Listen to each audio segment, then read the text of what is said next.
Today, we're looking at a purple ink by Atramentis, Thomas Alva Edison's Black Red. I know, confusing.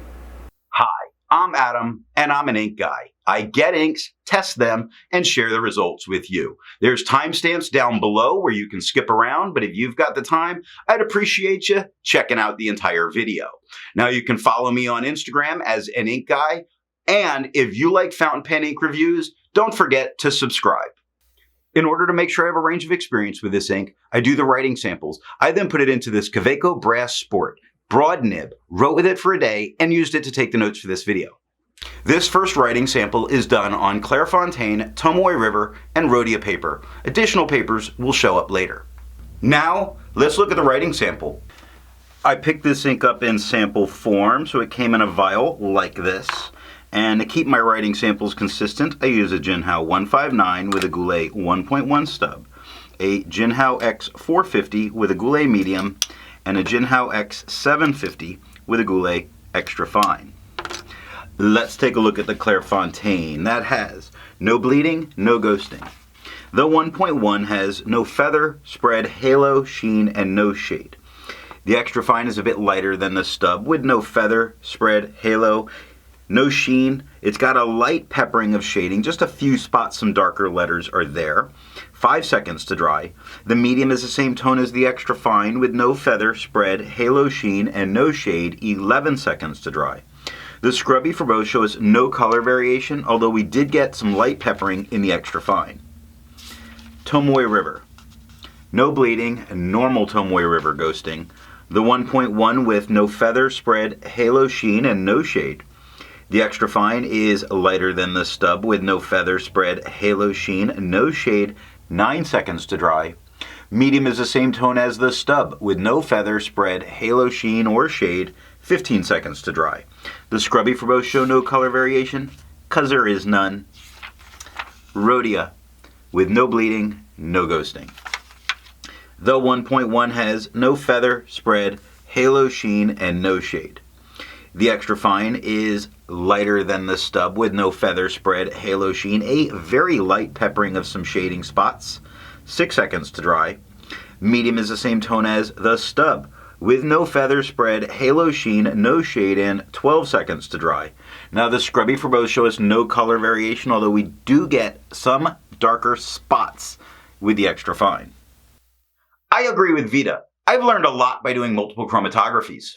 The one on the left is done the way it's supposed to be done. I put a line of ink down and immediately put it into water for 10 to 15 seconds.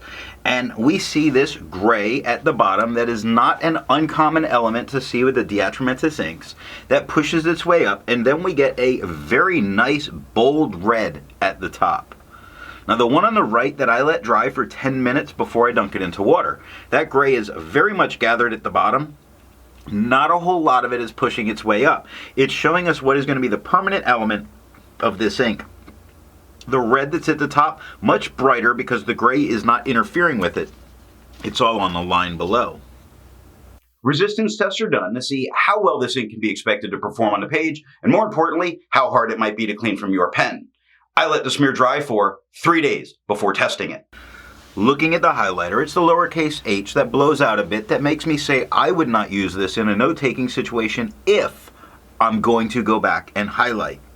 Now, water is lifting the red elements off of this ink, even though it's a purple, but that certainly is a red that helped to make it. It's pretty interesting. It's lifting that, but not the gray. And that's what happened with the pen. It really had a little bit of issues with this. Pen flush is leaving all of the gray on the paper very predominantly. All of the purple elements are gone.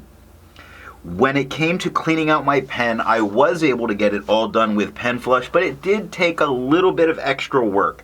I did have to completely break the pen down and scrub on the feed a little bit to get all of that gray that was sort of leaving something on my feed there.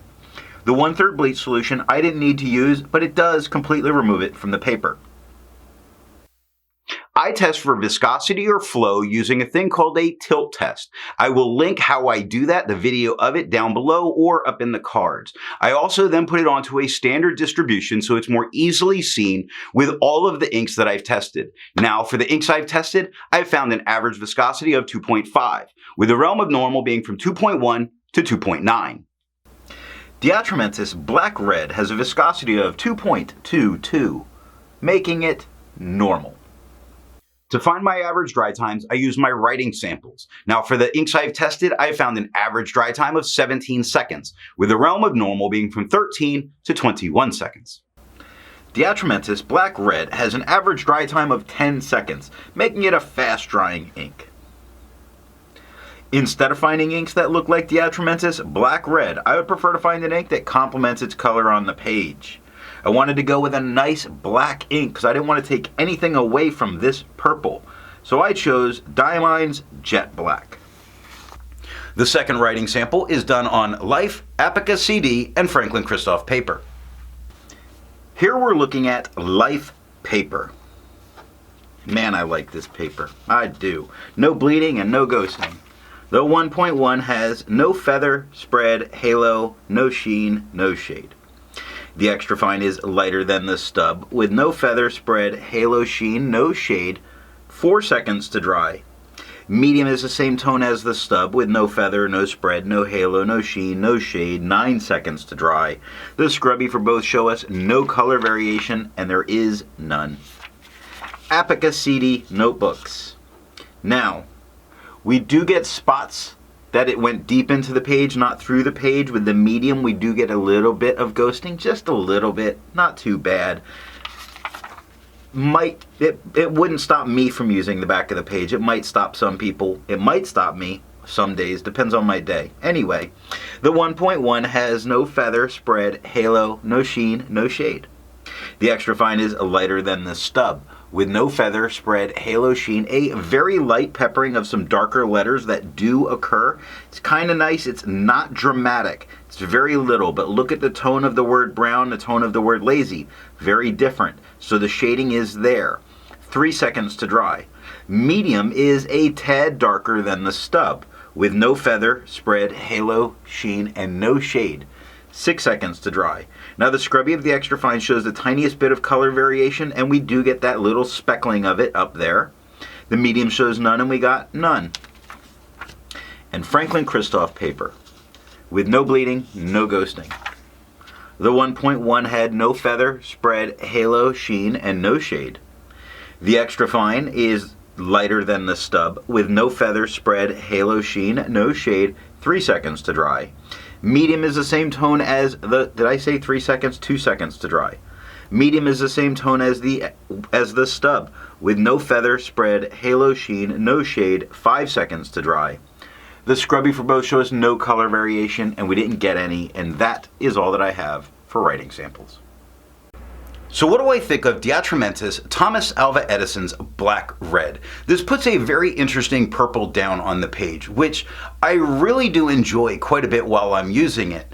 It's just confusing that it's purple, but the actual color is black red. What nib and pen are going to give the best writing experience with this ink? Well, a very wet pen is going to put down a very dark line, which I find I don't care for. I went with drier pens to really bring out the color and some shading in the writing.